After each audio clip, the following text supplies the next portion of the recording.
Good evening, everyone. This is Teacher Sai, and today we're going to be learning about a little something called democracy. So, I grew up in a country called India, where every 4 years the whole country comes together and we vote, we have elections, and we decide who's going to be in power. A lot of countries follow this format. You have America, most European countries, and a large part of the modern world really believes in this form of government called democracy. But I went to college in the UAE, and there they have a monarchy, which essentially means you have a king or queen, and whatever they say goes. All right, they are the boss. And a lot of Middle Eastern countries, some African countries, Cambodia next door, they do follow this form of government. So let's put this aside for a second. I want to talk about my family. So that's my dad, my mom, my sister, and I. And when I was younger, my dad would make all the decisions for us. Is that the same in your household? Oh, your mom makes all the decisions? Yeah, to be honest, she makes the decisions in my family too. But we let my dad think he's in charge. It makes him feel better. But right, so he'd choose where we went on vacation, how we spent our money, made all the important decisions really. But as my sister and I grew up, he let us in on the decision making process. For example, last year when we were deciding where to go on a family vacation, all four of us, we each got a vote, and the most popular place, that's where we went. Now, Hong Kong, by the way. So, the first form of decision making, when my dad was in charge, which do you think that's more similar to? A monarchy or a democracy?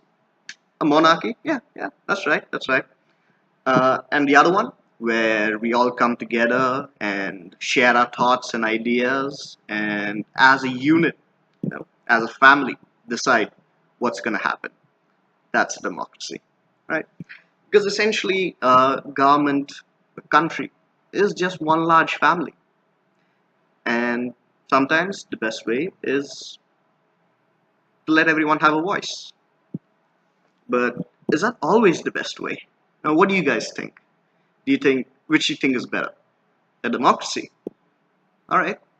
Let me give you a little situation though. Let's imagine my sister and I are still 5 years old, and my dad comes home one day and he says, "Here, this is my paycheck. Let's all vote. How do we spend this money?" So my dad votes, putting it in the bank. Safe decision. Smart. My mom says, "Let's spend it on the family. Let's buy groceries or food or furniture, something that we need." My sister and I, we go, "Candy!" And in this situation, we have two votes for candy and one vote each for something else. So democratic process isn't always the best way to make decisions. Sometimes it depends on the people in charge, how smart they are, how much they care about the country or the family. It depends on the intelligence and how informed the voters are, whether they're making a decision based on a random fact, something that they haven't really researched, or whether it's a well informed decision. So let's not debate on whether democracy is the best form of government or not, but let's try to understand a little more about the fundamental principles of a democracy. So the first one is consent of the people, which is just a fancy way of saying the people need to agree that you're in charge. So Abraham Lincoln famously defined a democracy as a government of the people, by the people, and for the people. And 400 years later, that definition still holds true. The key principle of a democracy is that the people, the public, the country as a whole needs to agree that they have a rightfully elected government. Number two, representative government. which essentially means the people in charge need to be a reflection of the country as a whole. So normally in a democracy, you have a national government, a state government, a local government. And at each level, the politicians make policy based on what they feel the people want. In this way, the government as a whole becomes a reflection of the wants and needs of the population of the country. It represents their desires. Number three, individual rights.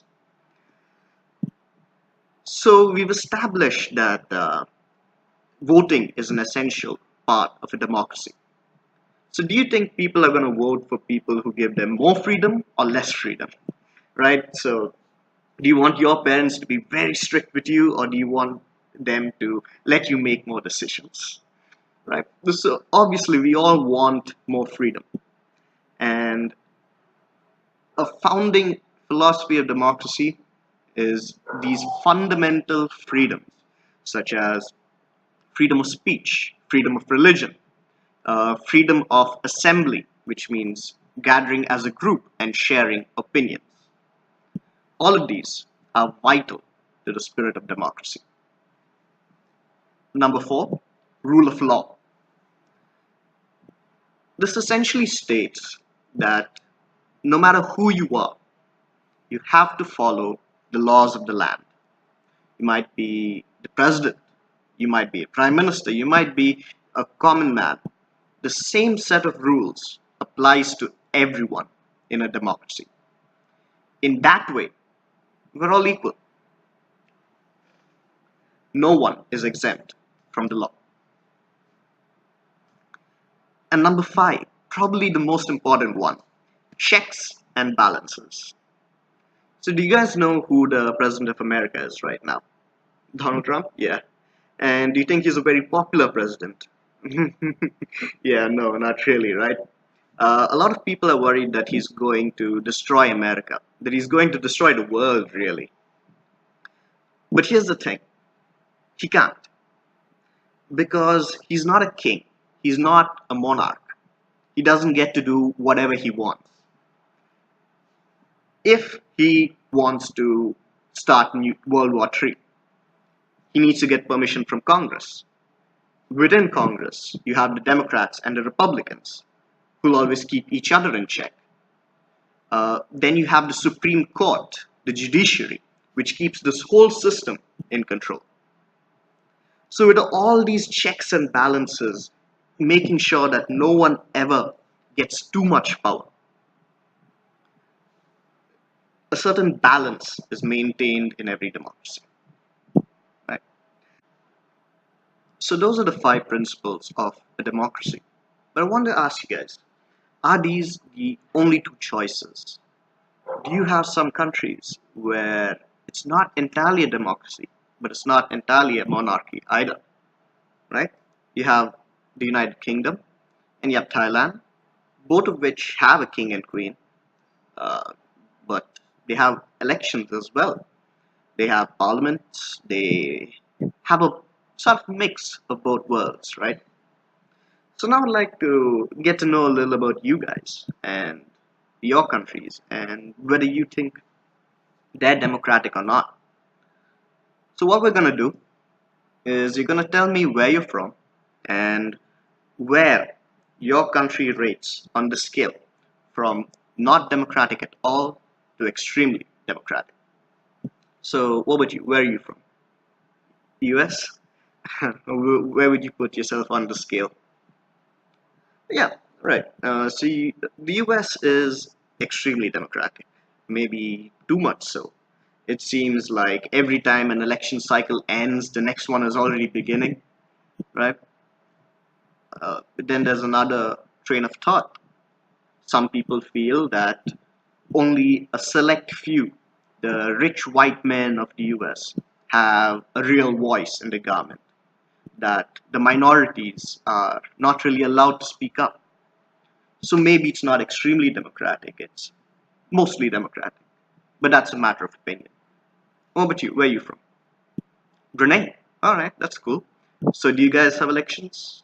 Oh, not at all. But so you'd put yourself where on this scale? Not at all democratic? Yeah, that's true. But that's not necessarily a bad thing, right?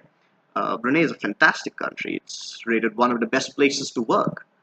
So it really is a matter of who's in charge and the quality of policy that they implement. What about you? Where are you from? Oh, Thailand. Right.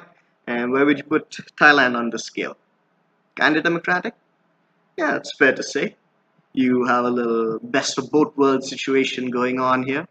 You're, you have a stable monarchy as well as elections so the people can express their voice, right? So as this class goes on, I'd hope to hear more from you guys, hope to learn more about where you're from, the kind of garments you have, and let's talk about the pros and cons of each. Let's get to it.